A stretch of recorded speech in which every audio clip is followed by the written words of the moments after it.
Dalam perjalanan karir seorang karyawan, pasti menghadapi tantangan.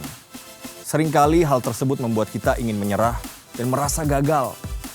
Hal yang paling penting adalah bagaimana kita bereaksi terhadap tantangan yang kita hadapi. Lalu bagaimana cara terbaik menyikapi tantangan tersebut? Saksikan dalam 30 menit ke depan di Jawaban Marketplace.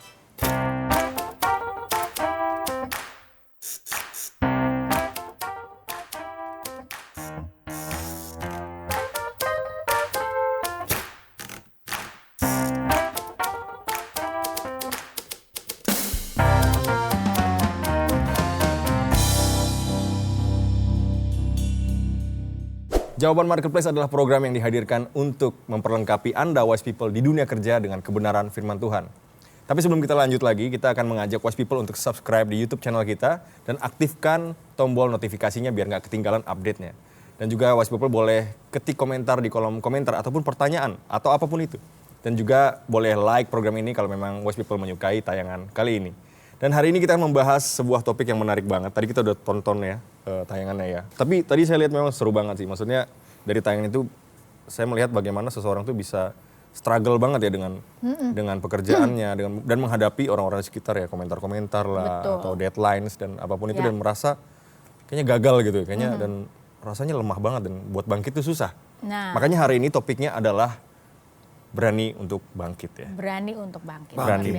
Berani bangkit. Wow. Nah, Coach Yungki, mungkin aku mau nanya sama Coach Yungki. Apa sih penyebab karyawan itu sering merasa gagal atau sering gagal? Apakah ini disebabkan oleh internal atau dari eksternal? Kegagalan yang sebenarnya itu, Coach Yungki. Kalau saya melihat dari pengalaman, memang faktor kegagalan itu yang terbanyak tuh mungkin dari internal. Dari pribadi dari dalam yang diri bersangkutan sendiri. Gitu. Tapi faktor eksternal pun juga ada. Mempengaruhi juga ya, Coach? Ada pengaruh juga untuk dia gagal. Unsur kegagalan itu banyak. Ya, misalnya kalau ada beberapa survei yang mengatakan ada 7 faktor yang mengakibatkan seorang tuh gagal dalam karirnya. Oke. Gitu. Salah satunya misalnya kurang inisiatif, kurang kreatif, kurang inovatif gitu kan ya. Banyak absen atau merasa dirinya pinter. Jadi dia yang paling jago lah di kantor gitu. Padahal kan mungkin juga itu menjadi sumber dari kegagalan. Di Alkitab pun membicarakan gitu kan. Waktu kita tinggi hati, waktu kita tidak memandang segala sesuatunya tuh lebih rendah dari kita, disitulah awal kegagalan. Tapi saya juga melihatnya gini, ada faktor gagal juga karena orang tersebut memang tidak mau belajar untuk maju. Ada juga misalnya seorang karyawan itu gagal karena berada di dalam waktu dan tempat yang salah. Harusnya gimana tuh meresponi kegagalan itu sebenarnya kita kan sebagai sedih-sedihnya karyawan. lama tuh biasanya tuh. Iya kan kadang ada orang yang butuh waktu lama tapi ada orang yang cepet habis itu langsung bangkit lagi. Nah itu gimana tuh responnya, Coach? Meresponi segala sesuatu memang harus dengan benar ya, dengan bijaksana juga.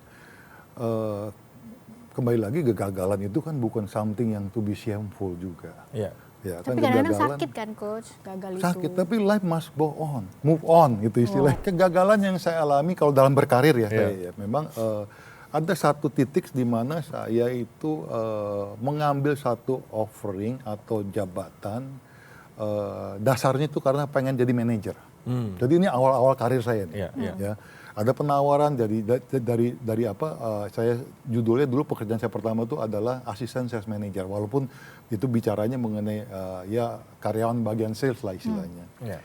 Ada satu offering menawarkan jabatan sales manager.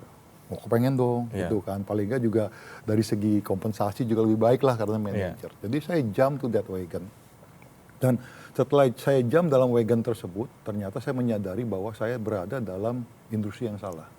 Oh, wow. Saya nggak mau cerita industrinya tapi intinya bahwa setelah sebulan, 2 bulan, 3 bulan saya ngalamin ini, bulan keempat saya bilang, I cannot do this. Dan akhirnya saya resign. Saya resign, saya milih pekerjaan lain. Yang saya lakukan itu motivasinya tuh dulu jabatan sales manager, kan gitu ya. Dan itu umur saya masih 20-an, Bri.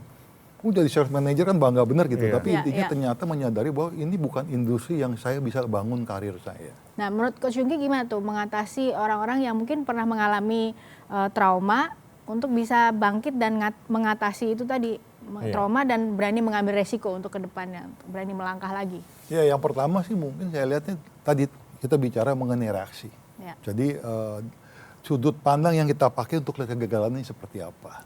Wow. Oke, itu perspektifnya nih ya. Iya, iya. Kalau kita lihat dengan perspektif yang negatif, memang saya ini nggak punya bakat. Saya memang I'm not good enough. Wow. Gitu ya. Pasti kan kalau dengan cara begitu kan kita akan benar-benar meratapi, menangisi kegagalan ini dan Betul. tidak bisa keluar dari lingkaran, istilahnya lingkaran kegagalan tersebut. Tapi kalau kita bisa melihat dengan perspektif yang benar, ya di dalam hal ini kalau kita anak-anak Tuhan kan kita harus pakaikan perspektif cara pandangnya Tuhan terhadap Ya. kehidupan. Iya. Ya. Gitu. Yang pertama kalau kita lihat di kitab Yesaya 40 kalau nggak salah mengatakan bahwa kan orang yang bergantung sama Tuhan akan mendapatkan kekuatan baru. Ya. Wow. Ya, badai boleh datang, tapi kita akan terbang seperti Raja Wali mengatasi badai. Artinya memang satu itu kekuatan kita itu kita dapat dari Tuhan. Why? Yang pertama, kalau kita baca di Amsal 2, Iya. ya, Tuhanlah yang memberikan hikmat, pengetahuan dan understanding. Iya. Ya. Kedua, saya percaya gini loh, waktu Tuhan mengatakan be fruitful in your life, saya sangat percaya sekali Tuhan tidak akan mengatakan itu kalau Tuhan nggak yakin kita punya kesanggupan, punya kekuatan. Betul, betul. Iya. Ya, jadi memang kembali lagi, saya tuh pernah baca satu kalimat yang sangat-sangat berkesan sekali dalam buat saya pribadi juga. Tuhan tidak akan pernah memerintahkan kita melakukan sesuatu tanpa Dia memperlengkapi kita. Oke. Ya. Kalau kita menghadapi hal seperti itu, kita kembali lagi kepada kebenaran yang diajarkan oleh firman Tuhan pada kita semua. Bukan berarti kita mengalami tantangan dan kegagalan, bukan berarti kita buruk ataupun gagal gitu Iya, ya. iya. Jadi mungkin sebenarnya memang part of the success itu sendiri ya Coach Ya, ya. mungkin yang kita perlu ingat juga bahwa mungkin kita pernah gagal, tapi kegagalan itu nggak pernah mendefinisikan siapa diri kita kan. Iya. It's true. Ya, dan hari ini kita juga akan berbincang-bincang dengan salah satu orang ya yang mungkin kita akan belajar banyak dari dia, bagaimana dia bangkit ya dari kegagalan atau mungkin momen-momen di mana dia mau menyerah. Dan kita lihat dulu profilnya berikut ini. Jordan Kamal adalah seorang pendiri platform marketplace kursus keterampilan terkurasi terbesar di Indonesia, maubelajarapa.com. Ia merupakan lulusan dari National University of Singapore dengan gelar sarjana di bidang komputasi, serta aktif di dunia kewirausahaan dan pemasaran digital. Selain itu, Jordan Kamal juga pernah menjadi direktur pemasaran di Propnex, sebuah agen properti di Singapura. Sejak 2013, Jordan Kamal kembali ke Indonesia dengan niat untuk membantu masyarakat Indonesia melalui pendidikan, di mana hal tersebut terrealisasi dengan mendirikan maubelajarapa.com. Saat ini, ia aktif mengajar pemasaran digital kepada perusahaan serta pengusaha, dan di saat yang sama juga mendorong orang untuk terus belajar melalui platform. Wise People telah hadir bersama kita Jordan Kamal, founder dari maubelajarapa.com. Jordan, apa kabar? Halo Kamia, baik. Apa kabar? Baik. Good. Thank you ya udah hadir di Jawaban Marketplace Yes. hari ini. Luar biasa loh. Terima kasih sudah invite juga. Nah, kita mau nanya-nanya nih. Kita kan lagi membahas mengenai bagaimana wise people itu mengalami kegagalan dan mau bangkit lagi gitu ya. Nah, boleh nggak cerita dikit awalnya Jordan motivasinya mendirikan atau membuat maubelajarapa.com ini? Awal motivasinya ya, ada beberapa.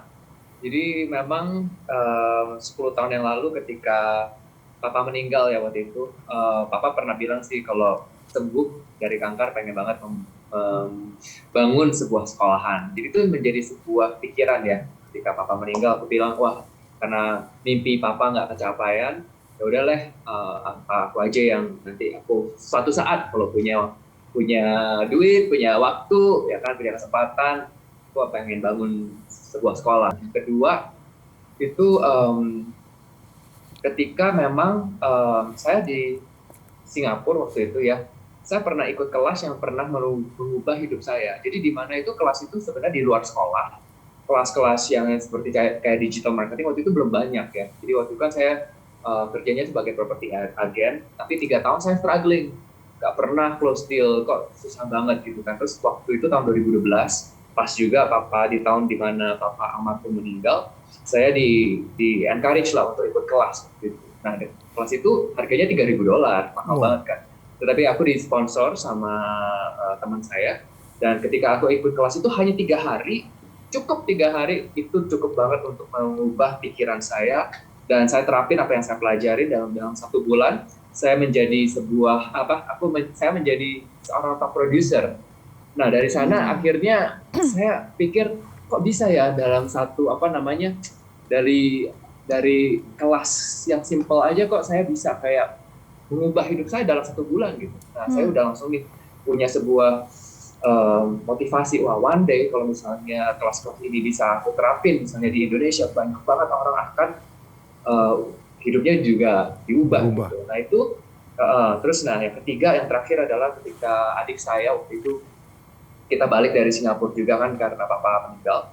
Akhirnya adik saya bilang, waktu itu adik saya guru privat gitu. Ya, tanya ada gak sih Koh yang memang situs website yang saya bisa masukin ya kelas-kelas saya, atau memang saya pengen servis saya untuk ngajar supaya orang-orang bisa ketemu gitu kan servis saya. Nah waktu itu saya research tahun 2012, 2013 belum ada. Nah langsung deh saya kepikiran bahwa oke, atau ini deh saya mulai website ini, semoga bisa juga membantu lah para guru-guru supaya mereka bisa dapat student, dan juga bantu student-student supaya bisa dapat kelas-kelas. Nah itulah yang memulai mau belajar apa.com-nya. Wow. Oke. Nah, saya ada pertanyaan nih Jordan. Halo Jordan. Nah, ya. Waktu Jordan cerita bahwa menjadi property agent selama 3 tahun tidak pernah close deal. Kemudian kan dengan kursus yang Jordan ikuti dalam waktu 3 hari itu bisa merubah hidupnya Jordan. Yang pertanyaan pertama itu adalah memang what was your feeling ya? Waktu 3 tahun itu nggak pernah close deal tuh, apakah Anda tuh seperti orang tertuduh bahwa waduh ini memang gue hidupnya gagal nih, udah coba 3 tahun nggak berhasil gitu ya? Coba ceritakan kepada wise people di sini, struggle apa sih yang Jordan lalui semuanya ini, dan akhirnya you bisa keluar bahwa this is something that I have to do, ngikut course ini, dan ternyata memang ini menjadi satu terobosan atau transformasi dalam hidup Jordan. Oke. Sebenarnya pas 3 tahun itu aku struggling secara financial, struggling juga tentang mental juga ya, karena waktu itu saya ada di sebuah workplace yang toxic workplace lah jadinya, kalau orang ngomong ya, tidak membangun, tidak mengajar gitu kan, dan akhirnya saya sendiri aktif di sana. Nah tetapi yang lucunya juga, saya juga tahu waktu itu Tuhan yang mau saya masuk ke company itu somehow. Jadi saya punya peace untuk masuk ke company itu. Dan selama saya struggle itu, lucunya juga, saya punya sebuah pemikiran atau memang punya sebuah perasaan bahwa I have to be here to learn. Even though I don't learn anything, but I learn how to become disciplined. I learn how to strive, dan aku percaya banget yang namanya ini sebuah proses lah. Nah, saya bilang seperti ini kepada Tuhan, aku bilang kayak gini, Tuhan karena memang saya udah masuk ke sini, saya nggak mau keluar, saya nggak mau resign. Sampai memang kalau waktunya saya di company udah selesai, Tuhan, either aku dipecat, kalau enggak company-nya tutup. Dan tahun 2012 ketika papa, pas banget deh waktu itu papa sudah meninggal, waktu itu company-nya tutup. So itu sih yang akhirnya saya merasa bahwa oke, I think aku sudah pelajarin yang perlu saya pelajarin di sana. Jadi boleh dikatakan Jordan di sini kan 3 tahun yang memang tidak ada satu prestasi ya, kita boleh ngomong gitu kan ya maksudnya, tapi saya melihat di sini bahwa justru Jordan menerima ini sebagai satu pembelajaran, betul? Sebagai satu pengalaman, experience yang Jordan bisa hadapi ya, dan kemudian jadi pembelajaran untuk you melangkah next step atau next level dalam hidup Jordan, betul gitu? Ya, Bro Jordan, itu tadi kan kegagalan di masa sebelum mendirikan Mau Belajar Apa, tapi kalau di dalam Mau Belajar Apa sendiri, ada nggak momen di mana Bro Jordan ngalamin kayak mungkin kegagalan atau momen-momen yang at least ingin menyerah gitu seperti itu? Bro Jordan bisa cerita sedikit? Mungkin kalau mau ingin menyerah, kayaknya sih belum sampai sana, tetapi struggle yes. Tetapi lucunya tuh kayak gitu ya, kayak gini. Karena depression yang saya pernah lewatin tahun 2012 ketika beliau meninggal ya. Dan akhirnya saya struggle, saya depression because a lot of things happen pas tahun 2012 itu tentang dealing with my heart ya. Karena waktu itu kalau saya boleh cerita sedikit, ketika Papa almarhum meninggal dan akhirnya paman saya yang dari kakaknya Papa juga, beliau almarhum meninggal ketabrak truk. Terus akhirnya yang bulan ketiga kakek saya juga meninggal. Dalam 3 bulan itu, death is really like in my life. So I was telling God, right, mungkin ini aku ya, next time meninggalnya aku. Jadi aku bilang sama Tuhan, aku nggak mau kerja, aku nggak mau ngapa-ngapain karena anyway aku bakal mati juga. Gitu. So when I work anything, ini semuanya temporary sama Tuhan. So I don't want to do that.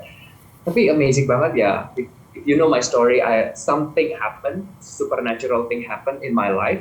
Dan sejak supernatural thing happen itu, aku merasa bahwa yang ketika saya membangun mau belajar apa itu, I would say ya, aku berani bicara bahwa ada sebuah anointing dan grace yang flow to my life. Yang dulu ya aku ingat banget tahun 2012 pas saya sebelum tahun 2012 itu yang saya kerja 3 tahun itu, orang-orang nggak pernah bilang saya hebat, nggak pernah bilang saya kamu disiplin, kamu pinter ya, you just know what to do ya. Tetapi tahun 2013 itu ya, ketika saya membangun mau belajar apa, I just know what to do.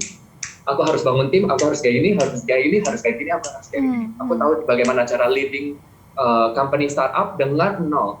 Sekarang aku look back, it's literally there is a power and an anointing di mana ketika kita punya sebuah pemulihan, sebuah right believing, itu lead to right living. Jadi itu yang sesuatu hal yang aku nggak bisa explain sebenarnya. Iya. So hari ke-56 setelah Pak almarhum meninggal, saya lihat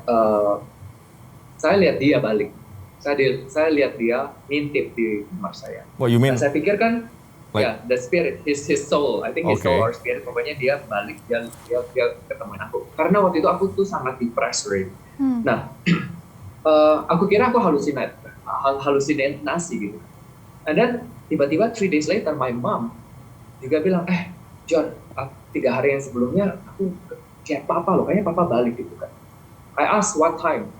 Jam 5.30 pagi. Saya, oh man. Aku merinding. Aku langsung tanya Tuhan, Tuhan kenapa ya? Apakah arwah Papa saya tidak diterima gitu kan? So I was so bitter with God gitu. Dan akhirnya I said, Lord, just take me lah, just take my life. Aku gak pengen mati aja. Tapi amazing banget, the supernatural things that happened to me itu yang justru membangun saya, di mana pas saya tahu aku saya udah nggak mentally well ya. Saya ke Singapura waktu itu. Kebetulan ada pastor namanya Dr. Cho Yong Gi. Dia di minggu itu dia khotbah tentang kekekalan. Dia tanya, kenapa Tuhan Yesus membawa 3 muridnya, kesayangan dia, untuk ke Mountain of Transfiguration, untuk ketemu Musa dan juga Elia, yang sudah jauh meninggal. Kenapa arwahnya dikasih lihat? Aku nangis. Aku tahu Tuhan lagi berbicara sama saya. Nah, waktu itu dia bilang kayak gini, karena Tuhan mau murid-muridnya juga tahu bahwa sebenarnya kekekalan itu ada. Ketika kita mati, hidup tidak hanya habis di sini, hidup lanjut gitu kan. Nah, terus dari sana aku nangis dan aku tahu ini jawaban dari Tuhan ya, yang dari doa aku gitu kan. Aku kan takut Papa nggak diterima lah apalah, tapi waktu itu juga Dr. Cho Yong Gi juga bilang, so what is your purpose now on earth? Dia bilang purpose kamu adalah untuk prepare yourself for eternity dan juga prepare others for eternity. Mempersiapkan diri kita sendiri untuk kekekalan dan juga mempersiapkan orang lain untuk hidup kekal. Langsung waktu itu, dia pas ngomong itu, Roh Kudus langsung berbicara, Jordan, karena waktu Papa masih hidup dan kamu mempersiapkan Papa untuk hidup eternity, sekarang Papa ada di sini. Karena sebelum 2 tahun sebelumnya Papa belum terima Tuhan. Jadi pas waktu itu terima Tuhan, saya yang kasih Bible study, saya yang benar-benar worship bareng, saya benar-benar ajak doa. Dan itu yang semuanya yang akhirnya, this is my life purpose, adalah untuk mempersiapkan diri sendiri untuk kekekalan dan juga orang lain. Dan dari sanalah depression hilang 70%, dan akhirnya saya langsung bilang, God, I'm ready, let's do this. Nah waktu itu saya nggak tahu mau buat apa kan, cuman I remember aku ada sebuah impresi di mana aku bilang sama Tuhan, aku ada banyak utang, aku nggak ada duit, aku gagal, tapi Tuhan bilang, no, you write down in a plan, business plan, and then doa. Nah itu yang aku tulis. Aku remember banget, aku tulis aku pengen ke sekolah, aku pengen banget ke kelas-kelas. Dan itu nggak terjadi langsung ya, of course 3-4 years later baru terjadi, dan itu yang mengubah. Dan aku jadi jigsaw puzzle ya, puzzle yang akhirnya jadi, oh man, this is amazing, God's journey is amazing. Wih, oke. Luar biasa, luar biasa. Tapi yang membuat saya terkesan dengan ceritanya Jordan itu adalah memang waktu kita bergantung sama Tuhan dan kita melakukan sesuatu yang selaras dengan rencana Tuhan. Boom. Betul. Ya. Tadi kan kita bahas bahwa kan waktu Tuhan bilang to be fruitful, kan nggak mungkin kita bisa fruitful kalau Tuhan juga sendiri dia tidak melengkapi kita untuk menjadi fruitful.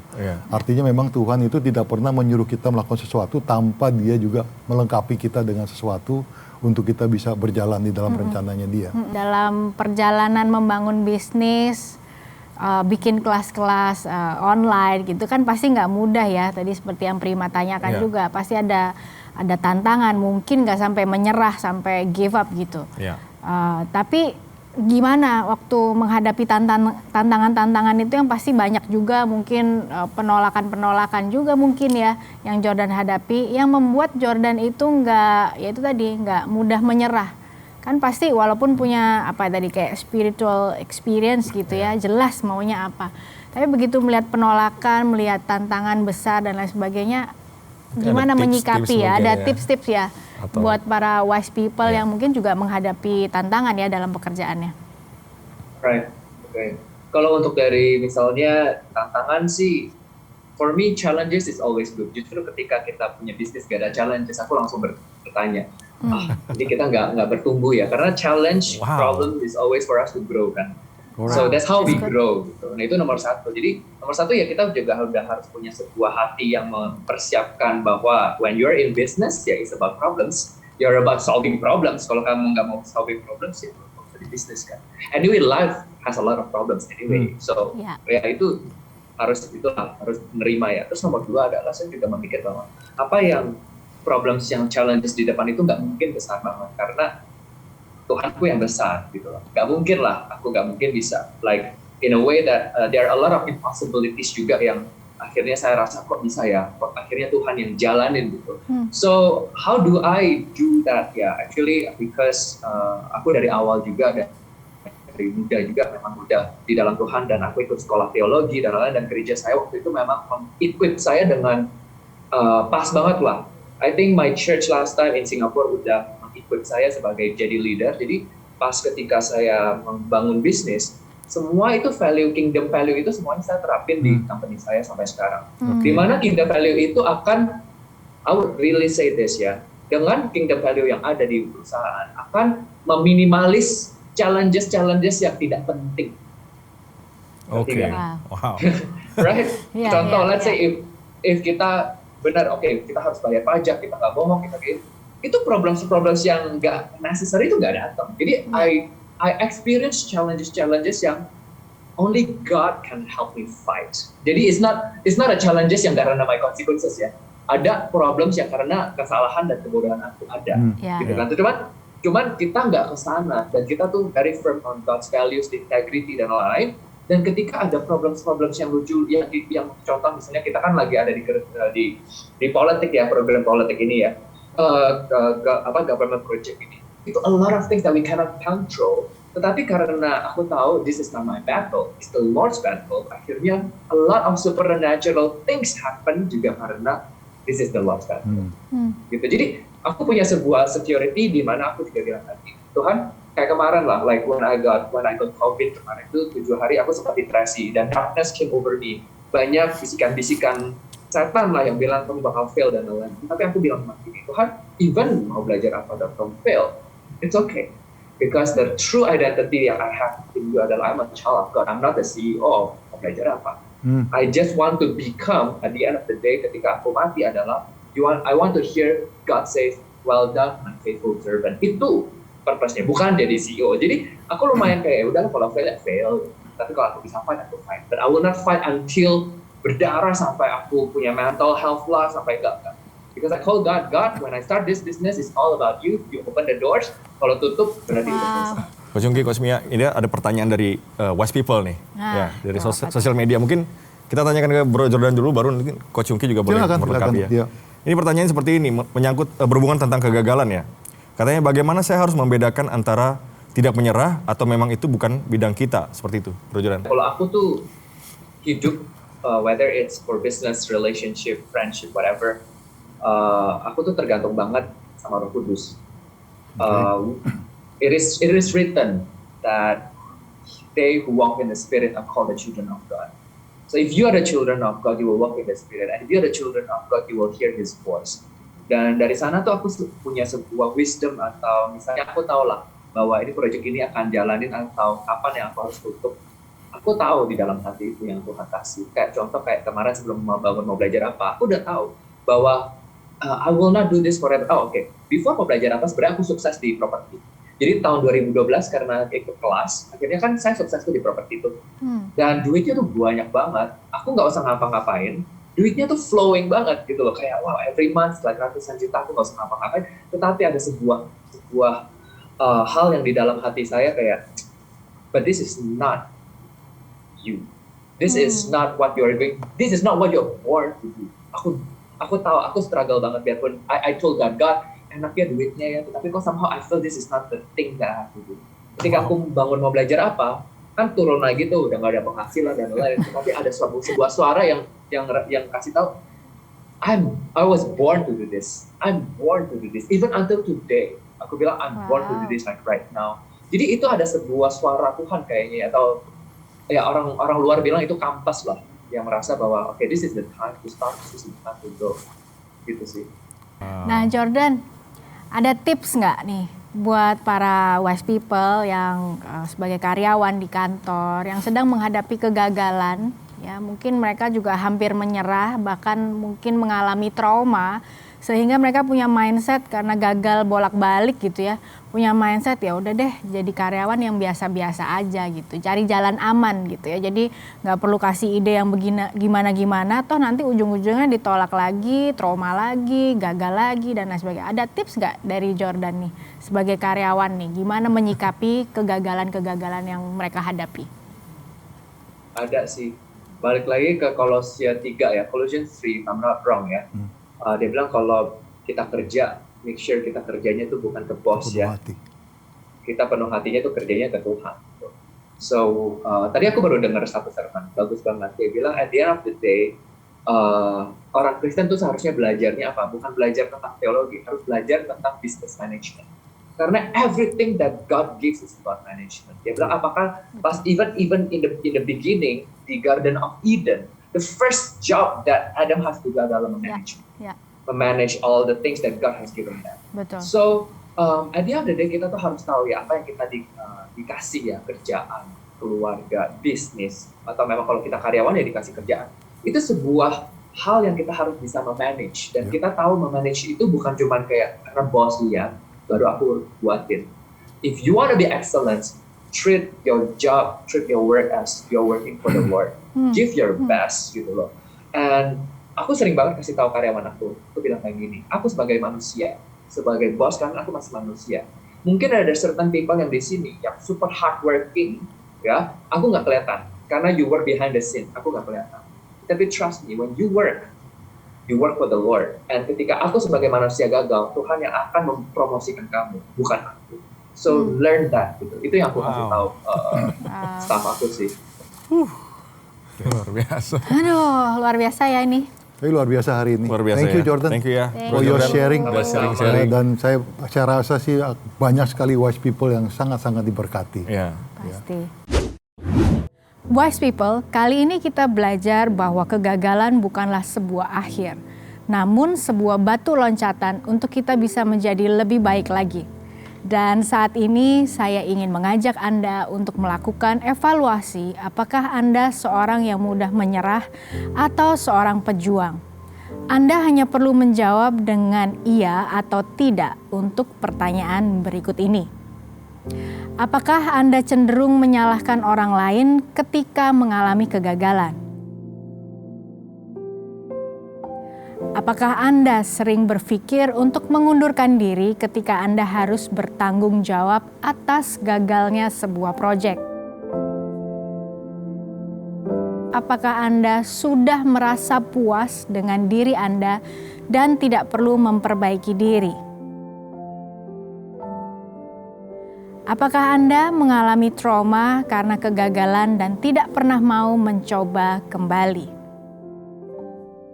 Jika jawaban Anda adalah ya, maka menurut saya Anda belum menyikapi tantangan dengan cara yang benar. Untuk itu saya ingin mengingatkan kebenaran firman Tuhan. Di Amsal 24 ayat 16a tertulis demikian. Sebab 7 kali orang benar jatuh, tetapi ia akan bangun kembali. Saya mengajak Anda berdoa agar kebenaran hari ini mengubahkan pola pikir Anda dan Anda berani bangkit untuk menghadapi tantangan-tantangan yang dihadapi. Mari kita berdoa. Tuhan Yesus, terima kasih. Kami bersyukur Tuhan.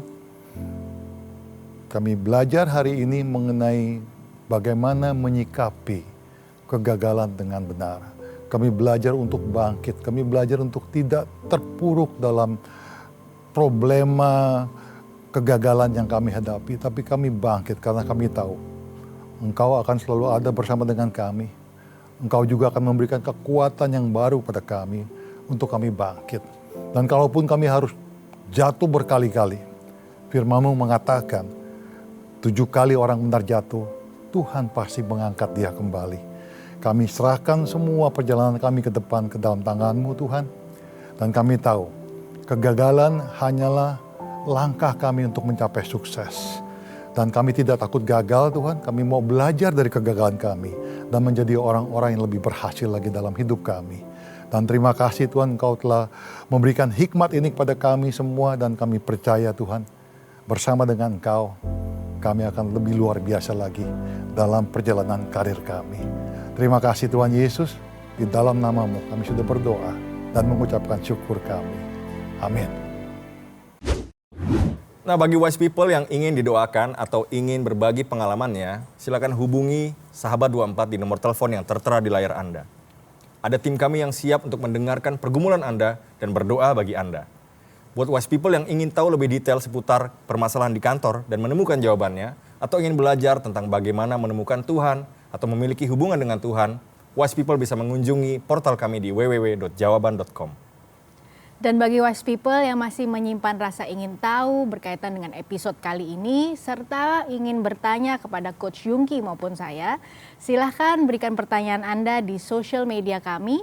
Dan jangan lupa juga subscribe YouTube channel Jawaban dan tekan tombol like jika Anda menyukai tayangan tersebut. Serta berikan komentar di kolom komen di bawah ini. Sekian perjumpaan kita kali ini dan saya Mia. Saya Prima. Saya Yungki Setiawan, dan ingat, apapun yang Anda hadapi, pasti ada jawaban.